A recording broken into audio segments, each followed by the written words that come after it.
परीक्षा हॉलमध्ये मुलगा खूप विचार करत बसला होता. शिक्षक, काय झालंय? प्रश्न खूप अवघड आहे वाटतं. मुलगा, नाही सर, या प्रश्नाचं उत्तर कुठल्या खिशात आहे याचा विचार करतोय. नव्या नवरीला समजवताना सासू म्हणाली, हे बघ, या घराचे नियम आणि कायदे नीट समजून घे. मला या घरची पंतप्रधान आणि सासऱ्याला राष्ट्रपती समज. तुझ्या नवऱ्याला गृहमंत्री आणि नंदेला नियोजन मंत्री समज. आता सांग, तू कोणता विभाग घेणार? सून म्हणाली, आई, मी आयुष्यभर विरोधात राहून तुमचे सरकार पाडण्याचा प्रयत्न करेन. निर्जन रस्त्यावर एक भटका मुलगा मुलीकडे बघून म्हणाला, तू माझ्यासोबत येशील का? मुलगी, कुठे? मुलगा, तू म्हणशील तिथे. मुलगी, ठीक आहे, चल मग पोलीस स्टेशनला जाऊया.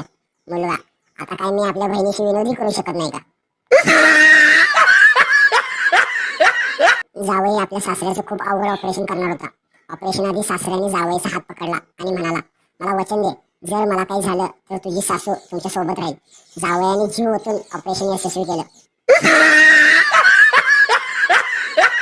मुलगा, तुझं माझ्यावर प्रेम आहे? मुलगी, अजिबात नाही.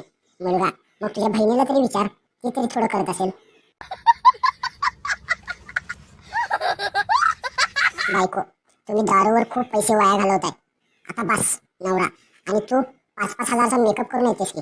बायको, अहो, मी तुम्हाला सुंदर वाटावी म्हणून मेकअप करून येते. नवरा, अगं वेडे, माझं पण सेमच आहे. तू मला सुंदर वाटावीस म्हणूनच मी पितो. गण्या एकदा झाडावर बसलेला होता. म्हण्या, अरे झाडावर काय करतोस? गण्या, सफरचंद खाणार आहे. म्हण्या, अरे हे तर आंब्याचं झाड आहे. गण्या, सफरचंद मी खिशातून आणले. मण्याने गण्याला दगड मारून आंब्यासारखा खाली पाडला. चिंटू, मित्रा, तू तुझ्या बायकोला कोणत्या नावाने हाक मारतोस? पिंटू, गोवल डार्लिंग. चिंटू, हे कसलं नाव? पिंटू, अरे काय करू, मी एक प्रश्न विचारतो आणि ती 100 उत्तर देते.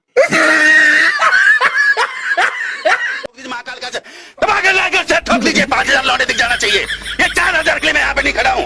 पूरा साल मेहनत करता हूँ आपके लिए बेटा. ऐसा नहीं चलेगा, ऐसा नहीं चलेगा. लाइक ठोकी दबा के, लाइक ठोकी.